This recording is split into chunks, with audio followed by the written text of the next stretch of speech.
The earliest one here is 1924.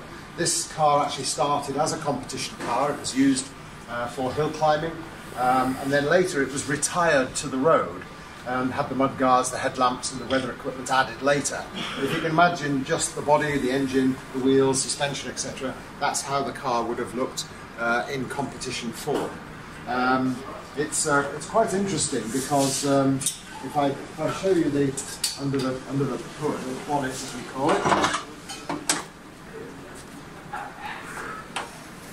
you can see how low the engine is in the chassis, how far back in the chassis it's mounted. The whole of the engine is behind the front axle line, which is key to a neutral handling car. But also importantly, the transmission, the gearbox, is in the back. So in 1924, these principles were understood, where you need to get the masses as low in the chassis as possible for optimum centre of gravity, but also bring the masses as close to the centre of the car, because obviously with the driver and passenger in there, all of the masses are within the axle lines, and that makes a car which handles extremely well. So although this car would have competed against cars with much more powerful engines, much bigger cars, this car would have been extremely quick, very agile, especially on a hill climb course, and hence why it was successful. It's only a 4-cylinder engine, it's about 1500 cc. It's got originally had 2 spark plugs for each cylinder. But then when it was retired to the road, these plugs were blanked off, and it just returned to a single plug per cylinder for road use. So you can see it's an all-alloy engine, all-alloy head, block, etc. So it was pretty advanced for its time, 1924. Well, the body is primarily all aluminium.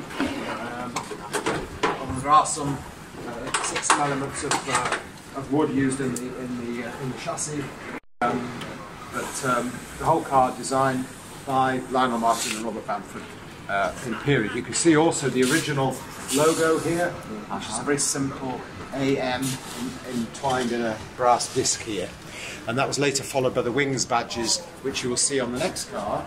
It was very proudly British as well. Yeah, saw the flag. The next car is 1934, so 10 years on from this one.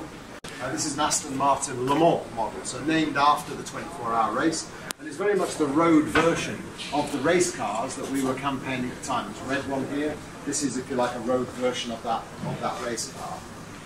You'll probably notice that the car is painted red. Now, before sponsorship arrived in motorsport, cars used to carry the colours, the national colours of their country. So in the UK it was British Racing Green. So any British car that raced in competition would be in a form of British Racing Green.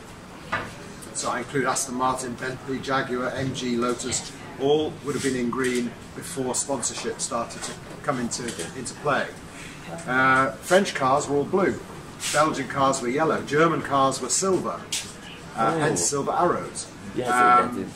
Italian cars were dark red, like a burgundy colour, and that was primarily through Alfa Romeo, who were the main motorsport campaigners in the 1920s and 30s. So why would Aston Martin be bright red? Because it's a British company, it should be in green.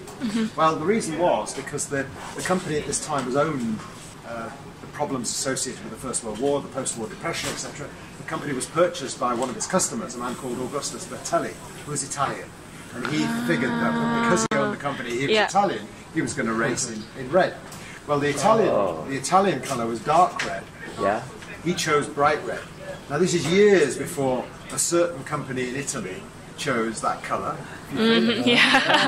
So we owned this colour years before they did. However, we decided to go back to our famous green in the 1950s because the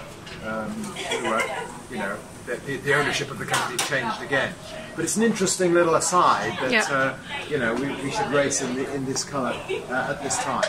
And these cars still exist. They still race regularly. If you go to the Silverstone Classic or to Goodwood or any of these major classic events, you will see at least one or two of these original cars still in their original paint, still in their original condition, being raced on a regular basis. So it's wonderful to see cars that are you know, now almost 100 years old, being raced on a regular basis. This car is again it's an Aston Martin. It's a four-door Aston Martin. You can see the wings badge actually. Sorry, I meant to show you the early wings badge on this radiator over here. Wings symbolise speed. It symbolise freedom to travel, to be as free as a bird. And many car companies use the wings badge, if you like, as even Mazda have wings. Yes. You know, Chrysler, Bentley, Austin, Mini, they all have wings of some sort. But obviously we had our wings back in the 1920s, and you can see it was quite a decorative wing. It actually had feathers. It was like a bird's wing, and then it became an Art Deco badge in the 1930s. Really, because Art Deco was very much the design style of the period in terms of architecture, in terms of fashion design, and it became this Art Deco badge, which really hasn't changed very much since 1932 when it was first designed and used on the car. During the First World War and the Second World War, there was no production of Aston Martin because Aston Martin was such a small company, and nobody was buying sports cars or racing during periods of conflict. So the company just closed its doors, became dormant. And it didn't reopen its doors until 1947, when this man, David Brown, purchased the company just after the end of the Second World War. David Brown headed a company called David Brown Industries that was a very successful industrial conglomerate that made gearboxes, gearing. They'd made gearboxes and gearing for military vehicles during the war years, but then also got into the manufacture of tractors, agricultural machinery, and so by the end of the Second World War, David Brown was a very wealthy man. His company was a very successful company, and he decided to buy Aston Martin because effectively there'd been no building of cars since 1939. Black styling, had beautiful proportions, front, rear. The cabin was like a cockpit on an aircraft fuselage. It had that sort of appearance. The styling, the design, if you like, was done in Italy by a company called Touring of Milan. Back in the 1950s and 60s, most UK and European car manufacturers didn't have design departments. The cars were designed by the engineers, by the draftsmen, etc. So if you wanted something really special, you go to Italy, where a tradition of what they call carrosserie or body shops had grown up. Companies like Pininfarina, Scaglietti, Michelotti, Zagato, Touring of Milan, Latterly Ghia, Ital Design, where companies would go there to have a car designed by professional designers and body shops. And so DB4 was the first Aston Martin to be designed in that way. The Superleggera, you can see the badge on here, it's an Italian word for super lightweight, and that refers to the construction, the method of construction that was employed on the car. And really was the start, if you like, of Aston Martin. You can see the numbers suddenly rose to the dizzy heights of 1,100 cars. These cars are now absolutely priceless, and if somebody were to give me one, that would absolutely make my life. You know.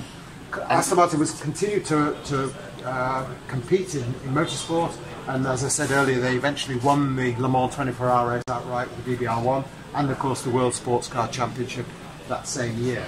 How much would a car like this cost right now? Yes.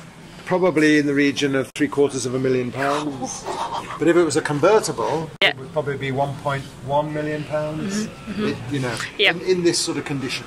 And then we have DB4 GT Zagato.